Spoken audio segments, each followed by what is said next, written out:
فرماتے ہیں کچھ لوگ دوپہر کے وقت آئے، بنو تمیم کے لوگ، اقرا بن حابس ان میں سے تھا۔ رسول اللہ صلی اللہ علیہ وسلم اپنے گھر پر تھے تو انہوں نے آواز دی اور معلوم نہیں تھا کہ رسول اللہ صلی اللہ علیہ وسلم کون سے مکان پر ہیں، کون سے گھر پر ہیں۔ تو ان کے بارے میں ان الذین ینادونک من وراء الحجرات، یقیناً وہ لوگ جو آپ کو آواز دیتے ہیں من وراء الحجرات، آپ کے گھر کے صحن سے باہر، وراء باہر، اور حجرات حجرت کی جمع ہے، حجرت کہتے ہیں گھر کے صحن کو، ما یحجر علیہ من الحائط، جس پر دیوار لگائی گئی ہو اور محجور بنایا گیا ہو دیوار سے، اس کو کہتے ہیں حجرت۔ جمع حجرت وہی ما یحجر علیہ من الارض، زمین میں جس کی اوپر دیوار لگائی گئی ہو، بحائط لگائی گئی ہو دیوار، اور یحجر جس کو محجور کر دیا گیا، جس کو بند کر دیا گیا ہو حائط کے ذریعے سے، تو اسی کو صحن کہتے ہیں۔ کان کل واحد منہم نادى خلف حجرت، ہر ایک آواز دی خلف حجرت، صحن کی پیچھے، کیونکہ ان کو معلوم نہیں تھا کہ فی ایہا کہ رسول اللہ صلی اللہ علیہ وسلم کون سے حجرے میں ہیں۔ اور منادات الاعراب، دیہاتیوں کی طرح آواز، بغلظۃ و جفاء، سختی کے ساتھ، و جفاء، اور دیہاتی ہونے کے ساتھ، غلظۃ سختی کے ساتھ، اور جفاء، جفا کی معنی ہے گنوار پن اور دیہاتی ہونا۔ اکثرهم لا يعقلون، اکثر نہیں جانتے، لما فعلوه جو کچھ کرتے ہیں، یعنی لا يعقلون کیا محل کا رفیع، آپ کی اونچی مرتبے کو نہیں جانتے، وما يناسبهم من التعظیم، اور جو آپ کی شان کے ساتھ تعظیم مناسب ہے اس کو نہیں جانتے۔ رسول اللہ صلی اللہ علیہ وسلم ان کے لیے نکلے، پھر کہنے لگے کہ ہم آئے ہیں اور ہمارا خطیب، آپ کا خطیب ہمارا خطیب کا مقابلہ کرے، آپ کا شاعر ہمارے شاعر کا مقابلہ کرے۔ رسول اللہ صلی اللہ علیہ وسلم نے فرمایا کہ شاعر اور خطیب کی ضرورت نہیں ہے، تمہارا خطیب تمہارے پاس رہے، اس کی ضرورت نہیں ہے۔ لیکن انہوں نے کہا نہیں، آپ کا خطیب ہمارے خطیب کا مقابلہ کرے۔ رسول اللہ صلی اللہ علیہ وسلم نے ثابت بن قیس بن شماس خطیب الصحابہ ان کو بلایا، اور حضرت حسان رضی اللہ عنہ شاعر کو بلایا۔ ان کا خطیب ثابت ابن قیس کے مقابلے میں نہیں چل سکا، ان کا شاعر حضرت حسان کے مقابلے میں بھی نہیں چل سکا۔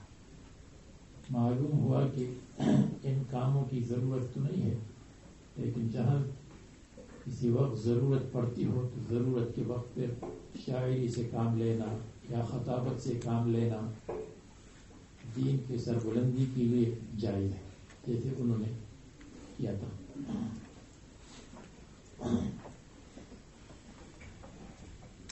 وَلَوْ أَنَّهُمْ صَبَرُوا حَتَّى تَخْرُجَ إِلَيْهِمْ، اور اگر وہ یہ لوگ صبر کرتے، صبروا یہ انہم محل رفع میں ہے، ابتدا کے ساتھ مبتدا ہے، انہم یہ لوگ،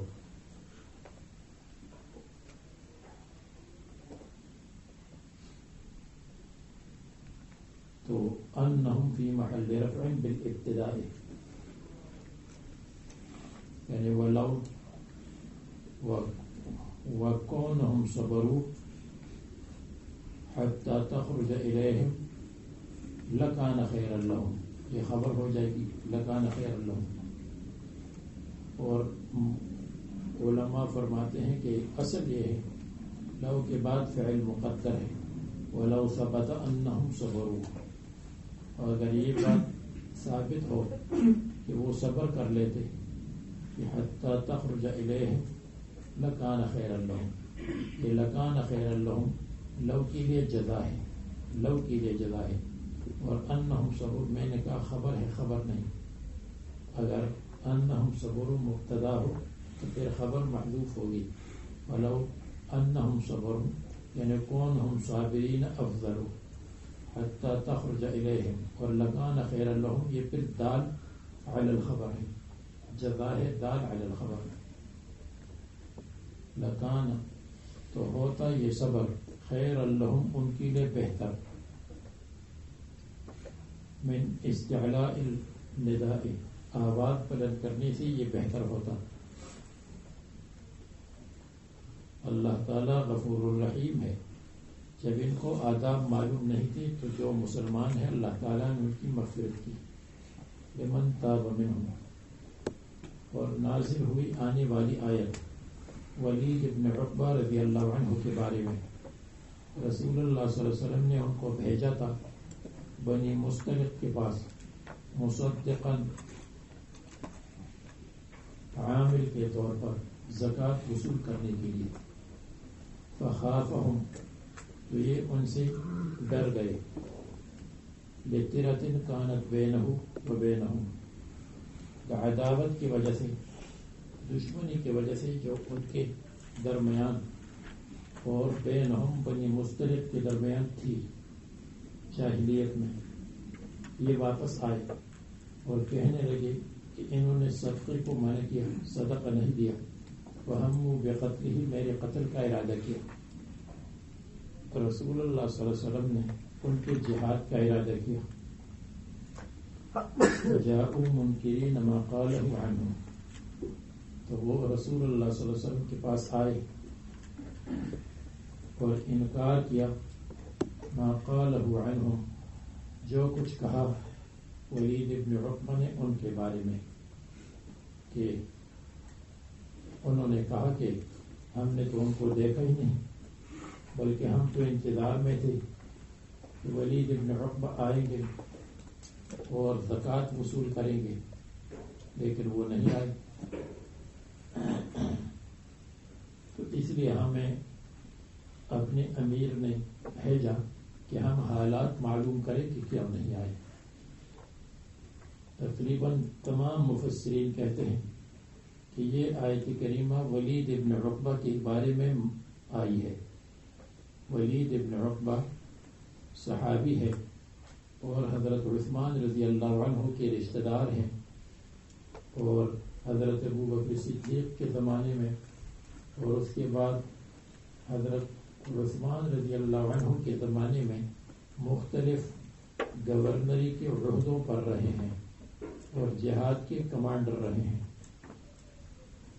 تو یہ آیت کریمہ ان کے بارے میں نازل ہونا، یا ایھا الذین آمنوا ان جاءکم فاسق بنبأ فتبینوا ان تصیبوا قوما بجہالۃ، بہت بعید ہے، اس لیے کہ اس آیت کا معنی یہ ہے کہ ایمان والو، اگر تمہارے پاس لائے فاسق بنبأ کوئی عظیم الشان خبر، فتبینوا اس کی تحقیق کرو، ان تصیبوا قوما بجہالۃ، اس خوف کی وجہ سے کہ تم حملہ کرو گی کسی قوم پر، بجہالۃ ناسمجھی میں، حملہ کرو گے ناسمجھی میں، تو فاسق کی بات کو مت مانو اور تحقیق کرو، کہیں ایسا نہ ہو کہ جس قوم پر تم حملہ کرو گے وہ حملے کے قابل نہ ہو، فتصبحوا علی ما فعلتم نادمین،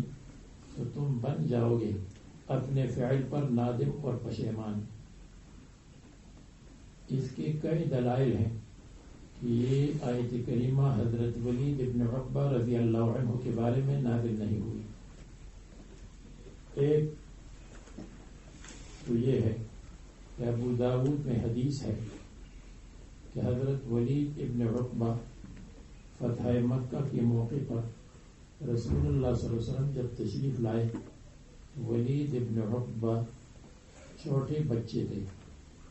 وہ فرماتے ہیں کہ رسول اللہ صلی اللہ علیہ وسلم کے سامنے بچوں کو پیش کیا گیا، مجھے بھی اپنے والدین حضور کے سامنے لائے۔ رسول اللہ صلی اللہ علیہ وسلم بچوں کے ہاتھ پر سر پر ہاتھ پھیرتے رہے، میرے سر پر ہاتھ نہیں پھیرا، اس لیے کہ میرے سر پر خلوق لگا ہوا تھا، مرکب خوشبو، اور وہ خوشبو گویا کہ رسول اللہ صلی اللہ علیہ وسلم کو پسند نہیں تھی، اس لیے میرے سر پر ہاتھ نہیں رکھا۔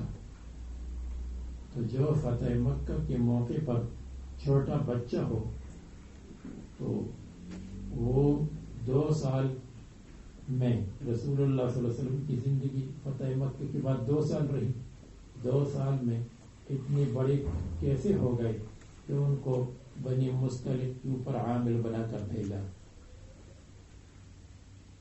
یہ 2 سندوں سے مروی ہے۔ ایک سند پر تو کلام ہے عبداللہ ابو موسیٰ، اور دوسری سند سے بھی مروی ہے۔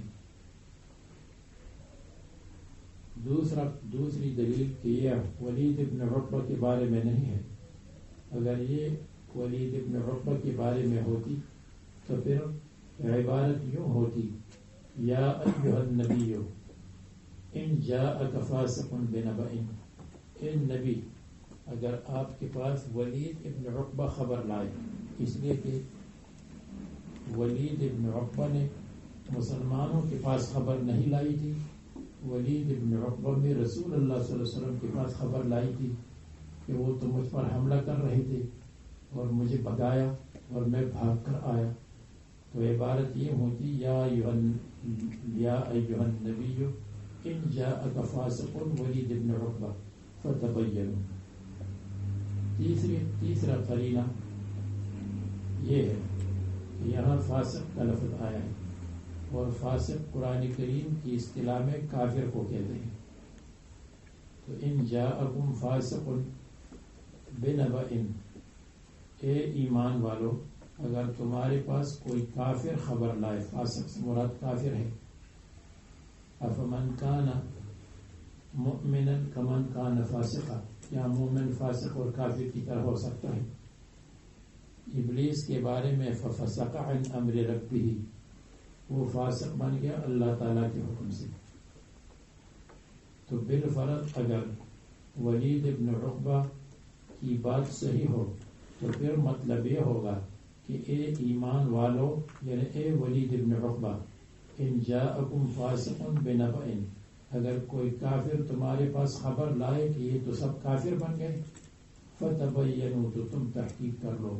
تو پھر ایسا ہوا ہوگا کہ ولید ابن عقبہ کے پاس کسی کافر نے ان کو بتایا ہوگا کہ یہ تو سب کافر بن گئے، تم عامل کیسے بن کر آئے؟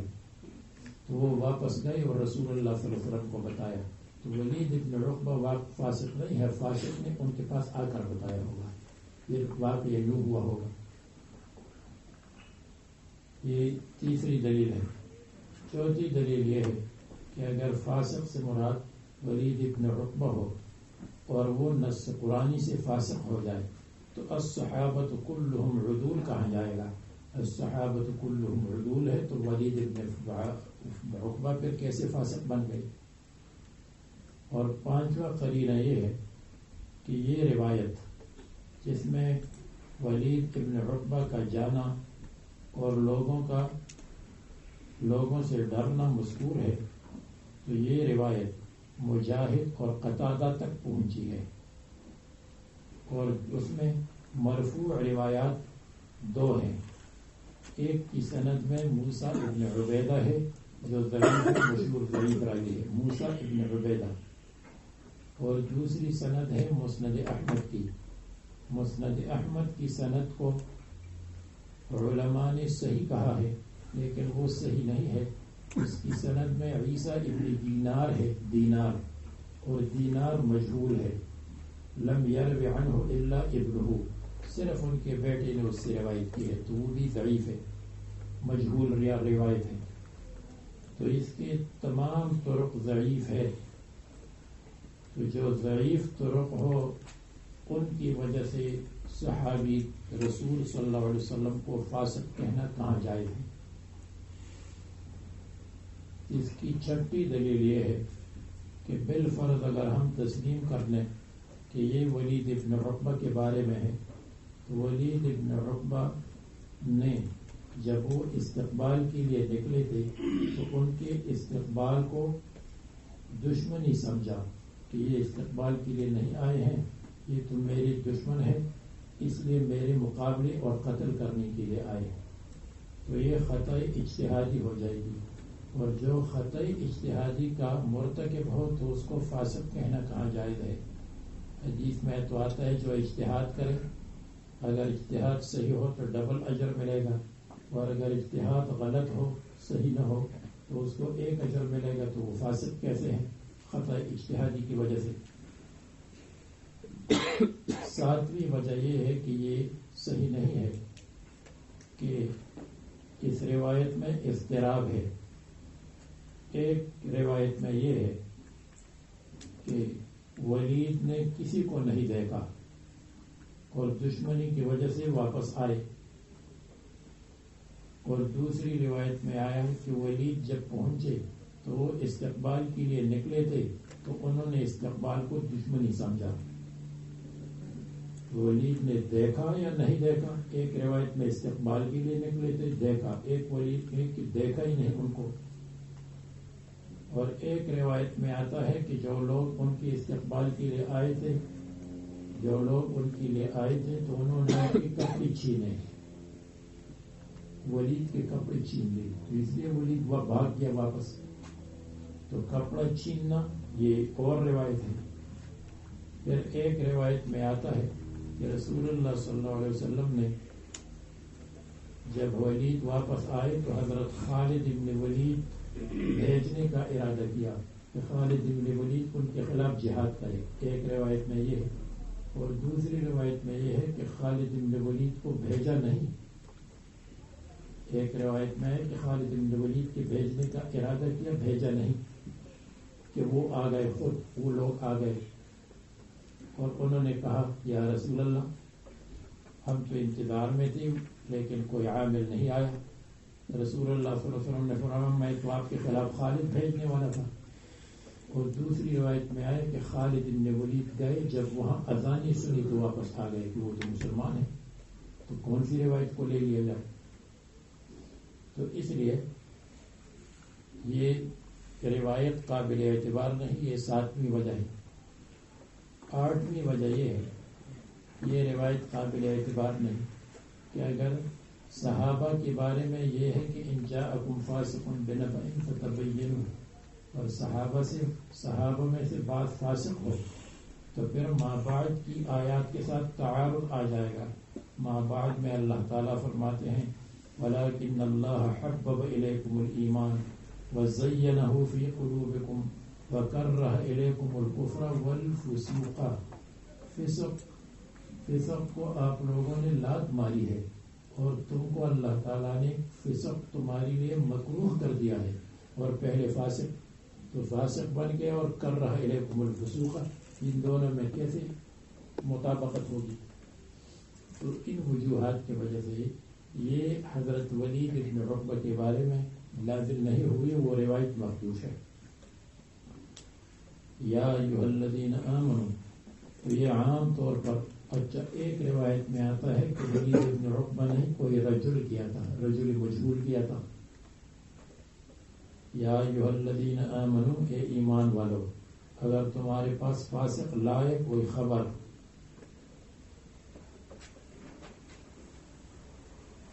فتبینوا صدقہ فتبینوا پس تم تحقیق کر لو سچائی کی جھوٹ سے کہ سچ ہے یا جھوٹ ہے. ایک قرات میں فتثبتوا ہے. تو فاسق عام طور پر کافر کو کہتے ہیں اگرچہ فاسق بھی کافر کے حکم میں ہے اس لیے کہ دونوں پر اعتماد نہیں. لیکن آیت میں فاسق بمعنی کافر ہے. فسقط الرطبۃ من قشرها جب چھلکے سے رطب نکلے تو اس کو کہتے ہیں فسق یعنی نکلنے کے معنی میں. ان تصیبوا قوما بجہالۃ کہ تم پہنچو گے یعنی تم حملہ کرو گے کسی قوم پر. یہ مفعول لہو ہے یعنی خشیت ان تصیبوا اس خوف کی وجہ سے یا لئلا تصیبوا قوما اگر تم کو کسی کافر نے خبر لائی کہ وہ لوگ تو کافر ہے وہ لوگ خراب لوگ ہیں تو تم ان پر حملہ کرو گے اور حالانکہ وہ اچھے لوگ ہوں گے. بجہالت ناسمجھی کی وجہ سے یہ حال ہے فاعل سے یعنی جاہلین ان تصیبوا حالکم جاہلین فتصبحوا پس تم ہو جاؤ گے تصیروا علی ما فعلتم اپنی کیے ہوئے پر من الخطأ بالقوم جو غلطی سے تم نے حملہ کیا قوم پر فعلتم بالقوم نادمین پشیمان. اور رسول اللہ صلی اللہ علیہ وسلم نے ان کے پاس بعد عودہم ان کی واپسی کے بعد ان کے شہروں کو حضرت خالد رضی اللہ عنہ کو بھیجا. فلم ير فیہم الا الطاعۃ والخیر انہوں نے طاعت اور خیر کو دیکھا. ایک روایت میں خالد بھیجا دوسری روایت میں بھیجا نہیں ارادہ کیا تھا کہ وہ خود آ گئے. فاخبر النبی صلی اللہ علیہ وسلم بذلک اور روایات در منصور نے اور دوسری تفسیروں میں تمام روایات کو جمع کیا ہے. وَاعْلَمُوا أَنَّ فِيكُمْ رَسُولَ اللَّهِ اور جان لو سمجھ لو کہ تمہارے درمیان رسول اللہ صلی اللہ علیہ وسلم موجود ہے. رسول اللہ صلی اللہ علیہ وسلم کی طرف رجوع کر لو. اگر کسی کوئی فاسق تم کو خبر دے تو رسول اللہ صلی اللہ علیہ وسلم سے پوچھ لو کہ یہ خبر صحیح ہے یا نہیں. یا وَاعْلَمُوا أَنَّ فِيكُمْ رَسُولَ اللَّهِ اگر تم نے رسول اللہ صلی اللہ علیہ وسلم کو غلط خبر بتائی تو رسول اللہ صلی اللہ علیہ وسلم کو اللہ تعالیٰ بتا دیں گے. فَلَا تَقُولُوا الْبَاطِلِ باطل بات مت کہو اس لیے کہ اللہ تعالیٰ ان کو خبر دیں گے بالحال صورتحال کے بارے میں. لَوْ يُطِيعُكُمْ فِي كَثِيرٍ مِّنَ الْأَمْرِ اگر رسول اللہ صلی اللہ علیہ وسلم آپ کی تابعداری کریں گے فی کثیر من الامر بہت سی چیزوں میں من الامر ایک کام فی کثیر من الامور ہونا چاہیے اس لیے کہ کثیر کے ساتھ تو امور آنا چاہیے. جیسے آپ کہتے فی کثیر من الرجال، تو فی کثیر من الامر، امر کا مطلب یہ ہے کہ جو قتال کے متعلق معاملہ ہو اس میں بہت سی چیزیں، تو فی کثیر من امر القتال ہے یا امر الجہاد ہے یا کوئی بھی ایک امر ہو تو اس امر کے اندر بہت سی شاخیں ہوتی ہیں. الذی تخبرون به، جو تم بتاتے ہو خلاف واقعہ، فرتب علی ذلک مقتضا ہو، بس اس کے اوپر اللہ تعالیٰ اس کے تقاضے کو مرتب کر دے گا. لو یطیعکم فی کثیر من الامر لعنتم، اگر رسول اللہ صلی اللہ علیہ وسلم آپ کی بہت سی چیزوں کو مان لے تو لعنتم، کہ تم مشقت میں پڑ جاؤ گے. عنتم مشقت، یا لأثمتم دونہ، نہ رسول اللہ صلی اللہ علیہ وسلم، اسمت تسبیب تسبب، تم پر سبب بننے کا گناہ ہو جائے گا، کیونکہ جب حملہ ہوا تو تم اس کے لیے سبب بن گئے. الی المرتب، جو قتال مرتب ہوا، آپ کے بتانے پر جو قتال وغیرہ مرتب ہوا، قتال ہو یا کوئی اور بات آپ بتا دیں. ولكن الله حبب إليكم الإيمان وزينه في قلوبكم، لیکن اللہ تعالیٰ نے محبوب کر دیا ہے الیکم، تمہارے سامنے، الایمان، ایمان کو. تو معنی یہ ہے کہ تم نے خواب فاسق کی خبر کی تصدیق کی ہے اس لیے کہ تم کو ایمان محبوب ہے. تو معنی یہ ولیکن اللہ حبب الیکم الایمان، یعنی لم تصدقوا خبر الفاسق، لم تصدقوا خبر الفاسق لاجل حب الفاسق، ولیکن اللہ حبب الیکم الایمان. یہ لیکن استدراک کے لیے آتا ہے. استدراک کا مطلب یہ ہے کہ ما قبل سے جو وہم پیدا ہوا ہو اس کو دفع کرے. اور دوسری بات یہ ہے کہ لیکن کا ما بعد، لیکن کے ما قبل سے منافی ہوتا ہے. میرے پاس قوم موجود ہے لیکن زید نہیں ہے. القوم موجود عندي لیکن زید موجود نہیں ہے. ولیکن اللہ حبب الیکم الایمان میں یہاں ما بعد اور ما قبل میں کون سی منافات ہے، اور یہاں لیکن ما قبل کے لیے کیسی استدراک ہے. تو اس میں مفسرین نے متعدد چیزیں لکھی ہیں، لیکن آسان بات یہ ہے جو میں نے عبارت آپ کو بتائی کہ لم تصدقوا یا ما صدقتم الفاسقہ، تم نے کافر کی خبر کی تصدیق نہیں کی، لحب الفسق، فسق کے حب کے، فاسق کی محبت کی وجہ سے اور فسق کی محبت کی وجہ سے. ولیکن اللہ حبب الیکم الایمان، لیکن اللہ تعالیٰ نے ایمان تمہارے سامنے محبوب کر دیا ہے. تو تم کو ایمان محبوب ہے اور کفر کو برداشت نہیں کرتے، اس لیے تم کہتے ہو جہاں کفر ہوگا ہم قتال کریں گے. کفر کے خلاف سختی کی وجہ سے تم نے اس کی بات مان لی. جب کافر نے تم سے کہا کہ فلان لوگ تو کافر بن گئے ہیں، اور یا فاسق نے تم سے کہا کہ فلان لوگ تو غلط باغی بن گئے ہیں، ان پر حملہ کرو، تو تم نے ایمان کی محبت میں ان پر حملہ کیا. تو یہ حملہ کرنا فسق کی وجہ سے نہیں ہوگا. تو یہ معنی ولیکن اللہ حبب الیکم الایمان، یعنی ما صدقتم الفاسق لحب الفسق ولیکن اللہ حبب الیکم الایمان. تو جب تم کو بتایا گیا کہ فلان لوگ تو غلط راستے پر چل رہے تو آپ کہتے ہیں اچھا ہمیں جاننا چاہیے، ان کے خلاف کام کرنا چاہیے. آپ کو بتایا گیا فلان لوگ تو زکوٰۃ نہیں دیتے، زکوٰۃ کیسے نہیں دیں گے، تم جاتے ہو. تو یہ حبب الیکم الایمان کی وجہ سے. بعض لوگوں نے استدراک کو یوں بیان کیا ہے کہ ما قبل میں ناقصین کا بیان تھا اور یہاں کاملین کا بیان ہے. ما بعد میں ناقصین کا بیان تھا جو کمزور تھے صحابہ، اور یہاں ولیکن اللہ حبب الیکم الایمان. لیکن اس سے پہلی توجیہ زیادہ بہتر ہے. ولیکن اللہ حبب الیکم الایمان، اللہ تعالیٰ نے ایمان تمہارے لیے محبوب بنایا ہے، تمہارے سامنے محبوب بنایا ہے. وزینہ، اور مزین کیا ہے اس کو، فی قلوبکم، تمہارے دلوں میں. زینہ حسنہ فی قلوبکم، حبب اور زینہ، اس میں فرق یہ ہے کہ کسی چیز سے محبت ہوتی ہے لیکن کبھی وہ چیز مزین ہوتی ہے، کبھی مزین نہیں ہوتی. تو محبوب بھی ہے اور مزین بھی ہے، تو اس لیے حبب کے بعد زین آیا. سگریٹ سے محبت بعض لوگ کرتے ہیں، تو یہ حالانکہ محبت کی چیز نہیں ہے، قبیح چیز ہے. تو جو چیز محبوب بھی ہو اور حسین بھی ہو اس کے لیے حبب بھی آیا اور زین بھی آ گیا. اللہ تعالیٰ نے ایمان کو تمہارے لیے محبوب بنایا ہے، زین فی قلوبکم، اور اس کو خوبصورت بنایا ہے، تم دل سے اس کو اچھا سمجھتے ہو. وکرہ الیکم الکفر، اور اللہ تعالیٰ نے مکروہ کر دیا ہے تمہارے سامنے الکفر، کفر کو،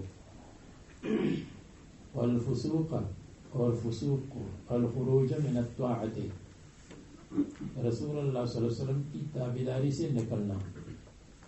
تو فسوق سے یہ مراد ہے الخروج من الطاعت، الخروج من الجماعت، والعصیان، اور مکروہ کر دیا ہے، ناپسند بنایا ہے تمہارے لیے العصیان. العصیان کبائر. تو کفر اور فسوق اور عصیان میں فرق، کفر کفر ہے، فسوق کے معنی الخروج عن الجماعت، الخروج من الطاعت، تابعداری سے نکلنا. اور والعصیان، اور عصیان سے مراد ہے کبائر. اور تو فسوق اور عصیان میں فسوق خروج عن الطاعت ہے، خروج عن الجماعت ہے، اور عصیان کبائر ہے. اور اگر آپ کہتے ہیں پھر بھی دونوں کا خلاصہ تو ایک ہو گیا، اس لیے کہ فسوق خروج عن الطاعت اور عصیان معصیت بھی خروج عن الطاعت ہے. تو پھر دوسرا جواب کہ والفسوق، فسوق والعصیان، تو فسوق بالقلب اور عصیان بالجوارح، فسوق بالقلب اور عصیان بالجوارح اور بالاعضاء. یہ استدراک ہے من حیث المعنی، استدراک دفع التوہم جو ناشی ہو کلام سابق سے. من حیث المعنی، معنی کے اعتبار سے، نہ کہ لفظ کے اعتبار سے. لأن من حبب إليه الإيمان غايرت صفته صفة من تقدم، کیونکہ من حبب إليه الإيمان اس کی صفت مغایر ہے صفت من تقدم ذکرہ، جن کا ما قبل میں ذکر ہے وہ کاملین ہے، جن کا ما قبل میں ذکر ہے وہ غیر کاملین ہے، جن کا لیکن کے بعد ذکر ہے وہ کاملین ہے. ما قبل میں غیر کاملین، بقول مصنف کے کہ جو جن کا ذکر ہے وہ کامل لوگ نہیں تھے کہ خواہ مخواہ بات پھیلا دی. اور میں نے جو بات بتائی تو اس کی وجہ سے یہ ولیکن اللہ حبب الیکم الایمان ما قبل کسی استدراک یہ ہے کہ جب انہوں نے فاسق کی بات مان لی تو فسق کی بات سے ان کو محبت ہے. کیا فاسق یہ پسند کرتے ہیں؟ یہ شبہ پیدا ہوا تو اللہ تعالیٰ نے فرمایا نہیں لیکن اللہ حبب الیکم الایمان، اللہ نے ایمان ان کے محبوب بنایا ہے، فسق سے ان کو محبت نہیں ہے، فاسق کے قول سے محبت نہیں ہے. فاسق کی بات کو قبول کر لیا، کیوں قبول کر دیا؟ ایمان اور اطاعت کی محبت کی وجہ سے. جیسے کوئی شخص آئے اور یہاں بتا دے فاسق آدمی اور کہے کہ میں نے لینس میں ایک طالب علم کو دیکھا اور وہ طالب علم وہاں بیٹھا تھا، گانے سن رہا تھا، سگریٹ پی رہا تھا اور کوٹ پتلون پہنا ہوا تھا، تو یہاں سے کسی کو بھیج دے کوئی. اس وجہ سے نہیں کہ فاسق کی فسق اور فاسق کی بات سے محبت ہے، بلکہ اس وجہ سے کہ دین سے محبت ہے کہ اچھا دین کی مخالفت ہمارا طالب علم کر رہا ہے. اسی طرح یہاں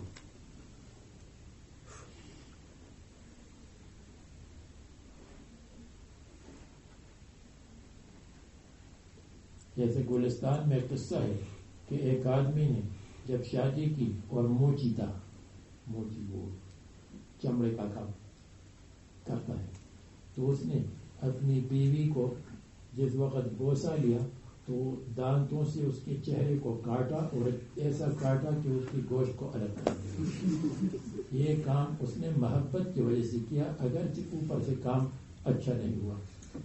اسی طرح جب فاسق کی بات کو مان لے اور پھر جا کر کے وہاں کارروائی کرے تو یہ کام دین کے محبت کی وجہ سے کیا، اس وجہ سے نہیں کیا کہ فاسق سے محبت ہے۔ اولئک هم الراشدون، یہی لوگ جتنے صحابہ کرام ہیں، اس میں التفات ہے خطاب سے غائب کی طرف۔ الراشدون رشد و ہدایت والے ہیں، الثابتون علی دینہم فضلا من اللہ، اللہ تبارک و تعالیٰ کی طرف سے فضل ہے، یعنی افضل فضلا، اللہ نے احسان کیا ہے، احسان جو اللہ تعالیٰ کی طرف سے ہے صحابہ کرام پر۔ واللہ علیم، اللہ تعالیٰ ان پر عالم ہے، اور حکیم، اللہ تبارک و تعالیٰ حکمت والے ہے کہ ان پر انعامات کرتے ہیں۔ اب یہ جو متعدد آداب ہے تو ان میں سے پہلا ادب کیا ہے؟ لا تقدموا بین یدی اللہ ورسولہ، ایک ادب۔ دوسرا ادب یہ ہے لا ترفعوا اصواتکم فوق صوت النبی۔ تیسرا ادب یہ ہے لا تجہروا له بالقول کجہر بعضکم لبعض۔ اور چوتھا ادب یہ ہے کہ ان جاءکم فاسق بنبأ فتبینوا، فاسق خبر لائے تو تحقیق کر لو۔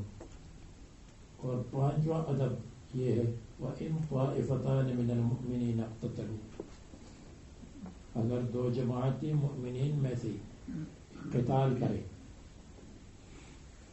یہ نازل ہوا فی قضیت، ایک قصے میں، وہ یہ کہ رسول اللہ صلی اللہ علیہ وسلم حمار پر سوار ہوئے اور عبداللہ مر حمار او مر علی ابن ابی، یا عبداللہ ابن ابی ابن سلول کے پاس گزر گئے تو حمار نے پیشاب کیا، فسد ابن ابی انفہ، تو عبداللہ ابن ابی ابن سلول نے اپنی ناک کو بند کر دیا۔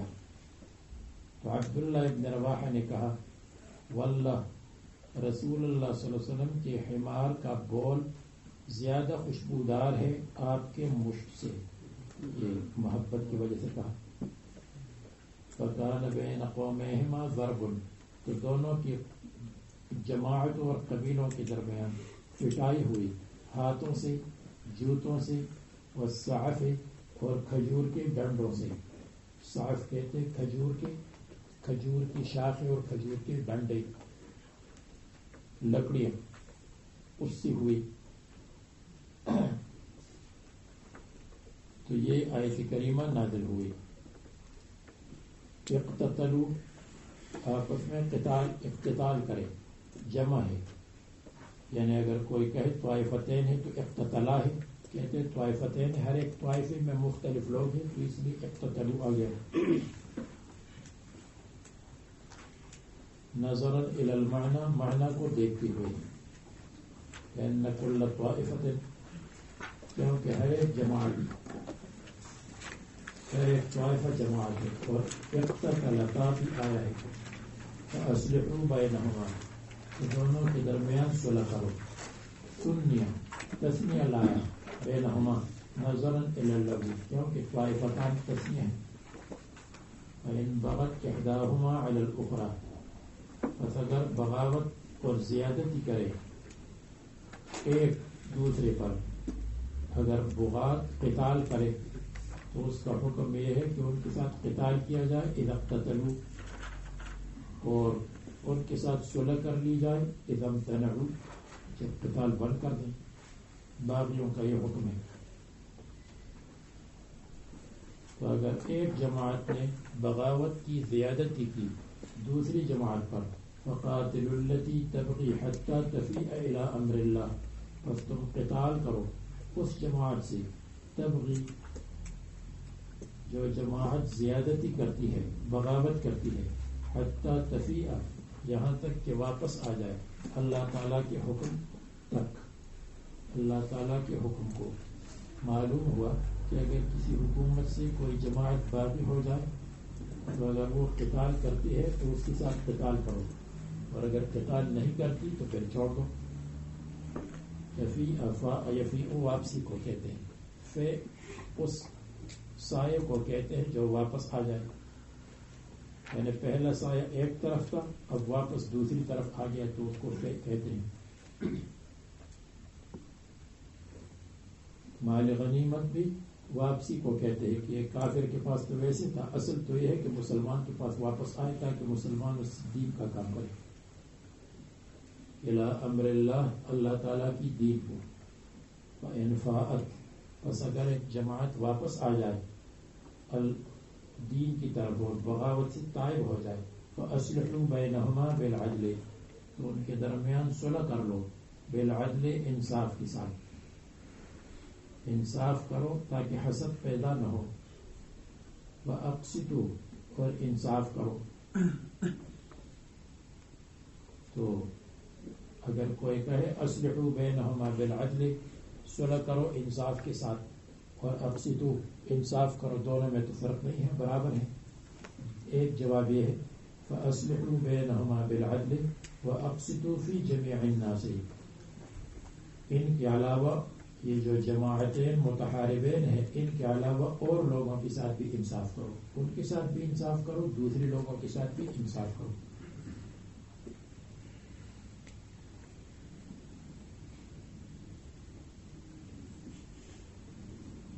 متحاربین کے ساتھ بھی اور غیر متحاربین کے ساتھ بھی انصاف کرو. اور یا یہ ہے وَأَقْسِطُوا، اور ان کو حصہ دے دو.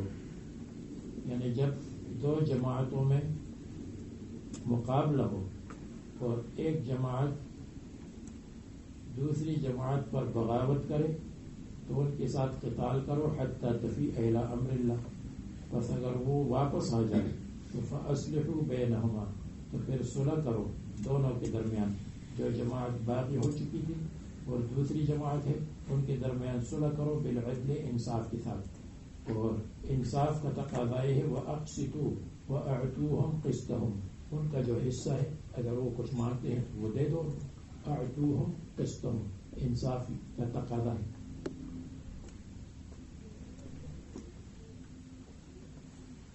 قسط ظلم کو کہتے ہیں، قسط حصے اور انصاف کو کہتے ہیں، انصاف کا حصہ. ان اللہ یحب المقسطین، یقیناً اللہ تعالیٰ پسند کرتا ہے المقسطین، انصاف کرنے والوں کو. انما المؤمنون اخوۃ فاصلحوا بین اخویکم، یہ چھٹا حکم ہے کہ مسلمان بھائی بھائی ہیں. اور یہ ہے اخوت نسبی، یہ ہے اخوت دینی. یعنی اخوت کی 8 قسمیں ہیں تو ان میں سے ایک اخوت دینی ہے، اخوت فی الدین. یہ اخوت نسبی نہیں ہے، یہ اخوت حقیقی نہیں ہے، یہ اخوت قرابتی نہیں ہے، بلکہ یہ اخوت قومی نہیں ہے، اخوت فی الدین ہے. فاصلحوا بین اخویکم، تو دو بھائیوں کے درمیان اصلاح کرو اگر جھگڑا ہو، اذا تنازع. اور ایک قرات میں اخوتکم.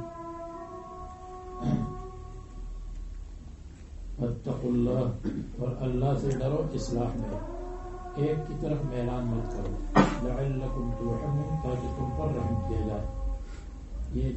یہ چھٹا حکم. یا ایھا الذین آمنوا، اے ایمان والو، تمہارے درمیان اتفاق تب ہوگا کہ لا یسخر قوم من قوم، مذاق نہ اڑائے ایک قوم دوسری قوم کا، مذاق نہ کرے. کہتے ہیں کہ یہ بنی تمیم کے وفد میں نازل ہوئی کہ انہوں نے فقراء مسلمین کے ساتھ سخریہ کیا، جیسے عمار، صہیب.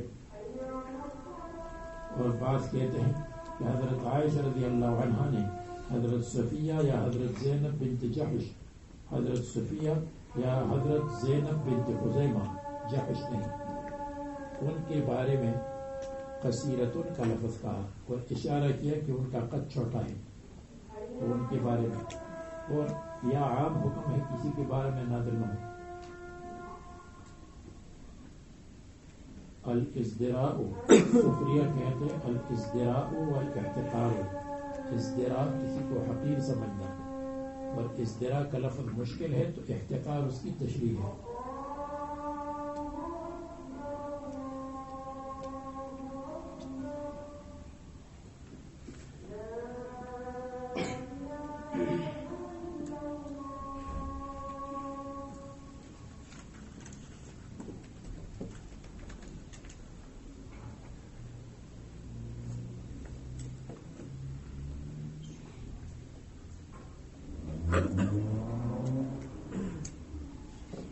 تو سخریہ اور مذاق نہ کرے ایک قوم.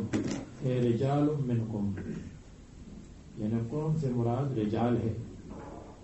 قوم رجال کو کہتے ہیں عام طور پر، اگرچہ طبعاً نساء بھی قوم میں آ جاتی ہیں. قوم قیام سے مشتق ہے اور القوامون نگرانی کرنے والے مرد ہوتے ہیں، اس لیے قوم قیام سے ماخوذ ہے.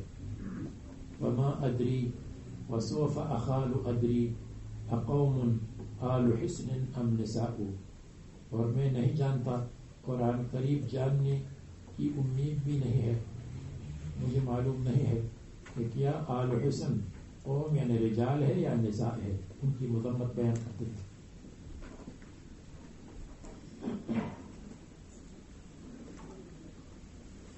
الرجال قوامون علی النساء، اس وجہ سے رجال قوم ہے. تو ایک قوم کا ذکر کیوں ہوا؟ یعنی لا یسخر رجل من رجل، اس لیے کہ عام طور پر قومیت کی وجہ سے ایک قوم دوسرے قوم کی پیچھے ہنستی ہے. رجال میں یہ نہیں ہوگا. اگر ایک رجل یہاں سے ساؤتھ افریقہ سے گیا انگلینڈ اور دوسرا زمبابوے سے گیا تو وہ ٹھیک رہیں گے، لیکن اگر ایک جگہ ایک قوم رہتی ہے دوسری جگہ دوسری قوم، سمجھ گئے؟ ایک جگہ ایک ضلع کے لوگ رہتے ہیں، دوسرے کے دوسرے ڈسٹرکٹ کے لوگ رہتے ہیں، تو پھر یہ کہیں گے ہم بہتر ہیں، وہ کہیں گے ہم بہتر ہیں. عام طور پر یہ قوم میں ہوتا ہے. عسى ان يكونوا خيرا منهم، شاید ان يكونوا خيرا منهم، کہ ہو جن کا مذاق اڑایا جاتا ہے وہ لوگ بہتر ہو، منهم مذاق اڑانے والوں کے مقابلے میں. ولا نساء من نساء، اور نہ عورتیں عورتوں سے کا مذاق اڑائے. عسى ان يكن خيرا منهن، ممکن ہے شاید کہ ہو یہ عورتیں جو مذاق اڑائی ہوئی ہیں بہتر، منہن مذاق اڑانے والوں میں سے. تو یہ چھٹا حکم. ساتواں حکم ولا تلمزوا انفسکم، اور تم عیب مت لگاؤ انفسکم اپنے بھائیوں پر. انفسکم میں اشارہ ہوا کہ دوسرے پر عیب لگانا اپنے اوپر عیب لگانا ہے، اس لیے کہ تم کون سے عیب سے پاک ہو. ہر ایک آدمی عیبوں میں ڈوبا ہوا ہے. تو تلمزو کا مطلب تم دوسرے پر عیب مت لگاؤ، عیب اس کا ظاہر مت کرو. ایک لمز ہے ایک ہمز ہے. لکل ہمزۃ لمزۃ، تو لمز کہتے ہیں سامنے عیب ظاہر کرنا، اور ہمز کہتے ہیں پس پشت پیچھے عیب ظاہر کرنا. جو لام آگے ہے تو عیب سامنے، اور ہاتھ بہت چھپا ہوا ہے یہ جس کو ہر ایک آدمی ادا بھی نہیں کر سکتا، حلق میں ہے. تو جو وہ عیب پیچھے سے ہو وہ ہاں ہے، اور جو لام تو سامنے ہے. یہ میں نے یاد کرنے کے لیے کسی یاد ہو جائے، یہ وجہ نہیں ہے کہ لام آگے ہے تو اس کے معنی سامنے ہے. اور بعض کہتے ہیں اللمز بالقول، زبان سے، والحمز بالفعل، کہ لنگڑے کی طرح چلنا شروع کر لے. یہ عیب لگانا بالفعل ہے. لا تعیبوا فتعابوا، تو تم کو بدلہ دیا جائے گا. کہ لا یعیب بعضکم بعضا، یعنی انفسکم سے مراد ہے دوسرے بھائی. لا تخرجون انفسکم، اور انفسکم وغیرہ جہاں آتا ہے تو اکثر وہاں سے مراد بھائی ہوتے ہیں، دوسرے بھائی. لا اقتلوا انفسکم، اپنے بھائیوں کو قتل کرو، جیسے دوسری جگہ آتا ہے. سلموا علی انفسکم، سلموا علی اخوتکم. ولا تنابزوا بالالقاب ولا اور ذکر مت کرو. نبز کہتے ہیں کسی کو لقب کے ساتھ ذکر کرنا اور برائی میں استعمال ہوتا ہے. تو برائی کا ذکر مت کرو بالالقاب برے القاب کے ساتھ. ولا تنابزوا اور برائی کے ساتھ ذکر مت کرو بالالقاب بری لقب کے ساتھ. یعنی لا تذکروا تو یہ تاکید کے لیے ہو جائے گا بالالقاب اس لیے کہ نفس کے اندر تو ذکر ہو باللقب الخبیث ہے تو بالالقاب اس کے لیے کوئی تاکید ہو جائے گی. ذکر مت کرو ایک دوسرے کو برے لقب کے ساتھ. لا یغرو بعضکم اور خنزیر اور کافر اور کانا اور لنگڑا اس طرح مت کرو اور منافق بے لقب یکرہو ومنہ یا فاسق ہو یا کافر ہو. بئس الاسم الفسوق بعد الایمان برا ہے الاسم یہ سخریہ والا نام اور الاسم اللمز عیب لگانا والتنابز اور برا لقب برے لقب کے ساتھ یاد کرنا تو برا نام ہے. الفسوق ذات الفسوق فسق والا ہے گناہ والا ہے یہ گناہ والا کام ہے. بعد الایمان ایمان لانے کے بعد تم فسق والے القاب ذکر کرتے ہو. یہ بدل ہے اسم سے لافادۃ انہ فسق اس بات کو فائدہ کرنے کے لیے کہ یہ فسق ہے. لتکررہ عادتاً کیونکہ بار بار یہ عادتاً مقرر کرتے ہیں تو عادتاً مقرر ہونے کی وجہ سے یہ فسق بن جائے گا. ایک دفعہ نہیں بار بار کہتے ہیں. اس کا شان نزول بھی لکھا ہے ہوا دوسرا شان نزول بھی لکھا ہے ثابت بن قیس کا واقعہ ہے.